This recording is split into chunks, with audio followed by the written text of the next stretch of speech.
Russia breaking news: Ukraine is warned by Putin not to use US-supplied cluster munitions.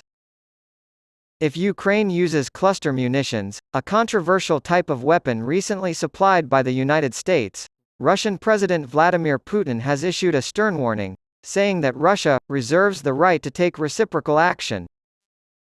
In an interview with Rossiya TV broadcast on Telegram on Sunday, Putin claimed that Russia possesses a sufficient stockpile of cluster bombs.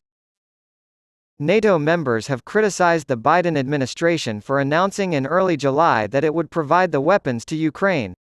Human rights organizations and over 100 countries have spoken out against the ammunition because of its uselessness in targeting civilians.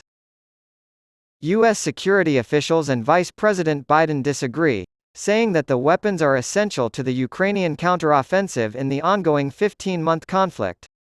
On Thursday, the Pentagon confirmed that the weapons had been delivered to Ukraine.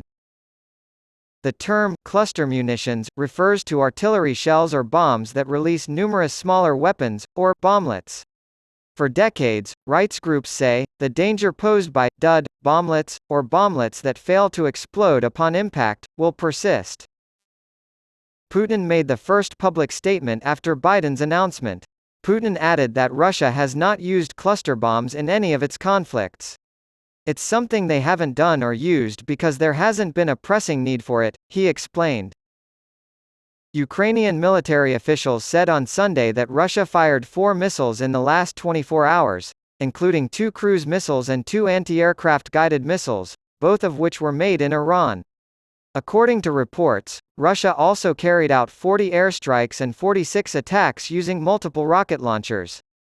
According to the Ukrainian Prosecutor General's office, 2 young boys, ages 8 and 10, were injured on Sunday when an explosive device left by Russian forces detonated in the southern region of Kherson. On Saturday, Kyiv condemned comments made by Bulgarian President Rumen Radev, who said that Kyiv bears responsibility for the conflict with Russia and that providing arms to Ukraine would only prolong the conflict.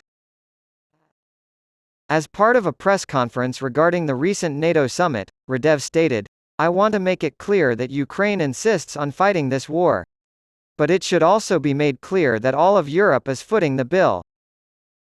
In a statement, the Ukrainian embassy in Bulgaria denied Radev's claims and said Kyiv was doing everything in its power to restore calm.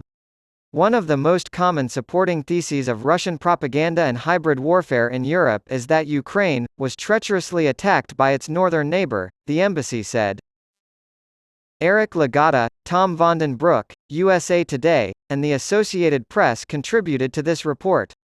Unless Russia agrees to an extension, a crucial agreement expiring Monday will prevent the export of grain from Ukraine. Reuters reported early on Sunday that the final ship to operate under the Black Sea deal had left the port of Odessa.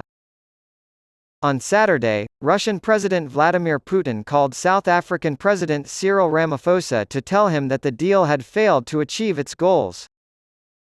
According to the Kremlin's summary of the call, Putin emphasized that the obligations set out in the relevant Russia-UN memorandum to remove obstacles to the export of Russian food and fertilizers still remain unfulfilled. In addition, it stated that the deal's primary objective, the delivery of grain to hungry nations, including those in Africa, has not been realized. Putin has complained in the past about export restrictions imposed on Russia, but he has always agreed to the extensions.